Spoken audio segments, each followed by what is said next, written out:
Bon, les enfants, je vous préviens d'avance, cette story risque d'être un petit peu longue, un petit peu relou, étant donné que je vais m'exprimer sur un sujet duquel j'ai pas voulu parler en fait depuis ma diffusion dans les Marseillais, c'est-à-dire mes capacités intellectuelles.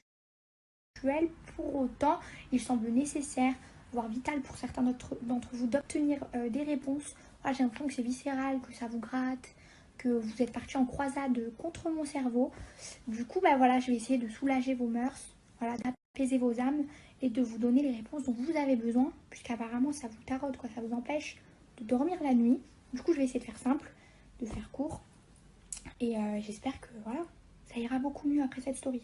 Ok, bon, je vous avoue, c'est un peu bizarre, j'ai un petit peu l'impression d'être en GAV, mais bon, go, se justifier, c'est ça ma vie maintenant. Bref, comme vous le savez, j'ai 147 de QI. Pour autant, certains d'entre vous ont été profondément blessés, offensés de constater qu'une personne de 147 de QI puisse faire, attention, accrochez-vous, des fautes d'orthographe sur Instagram. Misère, disgrâce, certains ont crié au scandale. Elle a menti, elle a mis ER à la place de EE, mais qui est-elle? Imposture. Alors, leçon numéro 1, qu'est-ce que le QI? Le quotient intellectuel des enfants ne se mesure pas à la capacité qu'a une personne à savoir bien écrire français. Bien au contraire, il est souvent associé à des personnes à haut potentiel intellectuel, des 10, ce qu'on appelle des 10. Et parmi ceux-ci se trouve la dysorthographie. Il peut donc se poser le cas d'une personne qui écrit très très mal français, mais qui a un quotient intellectuel très élevé, hors norme. Donc n'associez pas nécessairement l'orthographe et le fait de bien savoir écrire français à l'intelligence. Ensuite, j'ai aussi entendu... ah ouais, alors celle-là... Celle-là, palme d'or, vraiment meilleure vanne. J'ai aussi entendu, ouais, elle a 147 de QI, mais elle était caissière chez Otakos. Alors, bienvenue dans le monde réel, salut, c'est 2020. Oui, j'étais caissière chez Otakos et pour le coup, j'en suis très fière. Et ça, c'est pas une question d'intelligence, c'est une question d'éducation. Voilà, faut dissocier un petit peu les deux, mais bon, je comprends, c'est pas à la portée de tout le monde. On va pas s'étaler sur le sujet. Tout simplement parce que mon école d'ingénieur coûtait très cher. Et bien que mes parents soient en totale capacité de financer mes études, j'ai décidé, par respect pour eux et par reconnaissance pour tout ce qu'ils ont fait pour moi, de travailler un petit peu. J'avais un petit contrat, je crois, de 7 heures, un truc comme ça, pour apporter une contribution, pour le geste. Et pour montrer à mes parents que j'étais très reconnaissante de tout ce qu'ils ont fait pour moi. Et pour le coup, j'invite tout le monde à en faire autant s'ils ont la capacité de le faire. Parce que c'est un beau geste, je trouve, et c'est une preuve de maturité. Et je suis contente d'avoir fait ça, honnêtement. Et pour finir, sachez que les enfants ayant un haut potentiel intellectuel ne sont pas nécessairement ceux qui excellent le plus à l'école, ce ne sont pas toujours les premiers de la classe, d'ailleurs ça n'a jamais été mon cas.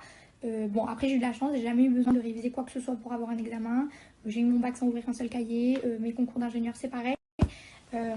Pour autant, c'est souvent des élèves en échec scolaire et ça a souvent été mon cas, étant donné qu'on est en rupture totale avec le système conventionnel scolaire français.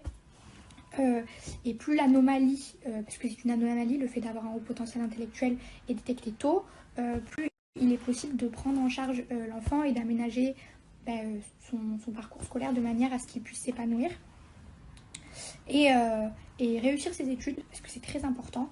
Et moi j'ai eu la chance d'avoir ma maman qui était très concernée par mon problème et qui l'a ressenti très tôt, donc j'ai été prise en charge très jeune et du coup j'ai pu vivre ma scolarité un peu plus facilement que si je n'avais pas été aidée. Donc dites-vous bien qu'un élève en échec scolaire n'est pas nécessairement un élève bête, c'est peut-être un élève très intelligent même. Mais celle-là aussi, hein, parce que celle-là, je l'ai beaucoup entendu. Le ouais, Maïsan, tu as 147 de QI, alors tu te la pètes, tu n'as pas honte. Non. Alors, il n'y a rien de glamour dans le fait d'avoir 147 de QI. Pour le coup, ça m'a pourri les 3/4 de ma vie. Sont associés à des quotients intellectuels élevés, des dépressions, une hypersensibilité, un sentiment de rupture totale avec le reste du monde. Et c'est lourd à porter pour un enfant. Et ça peut être lourd à porter pour un jeune adulte ou pour un adulte même. Il y a des gens qui le vivent très mal. Il y a des questionnements qui sont posés à des âges où on ne devrait pas se soucier de certaines de ces questions. Donc c'est pas un truc sympa, c'est pas cool. Pour le coup, ça fait partie de moi. Certains d'entre vous pourraient dire, moi je suis belle, moi je suis gentille, moi je suis drôle, moi je suis Maïsan et j'ai 147 de QI. Et c'est comme ça. Et il n'y a pas de... Je rabaisse personne et je me sens au-dessus de personne. Si j'avais pu m'en débarrasser, je l'aurais fait à une partie de ma vie. Mais là, j'en ai fait une force et ça a été très compliqué. Et je le dis, voilà, je suis Maïsan, j'ai 147 de QI et j'aime tout le monde.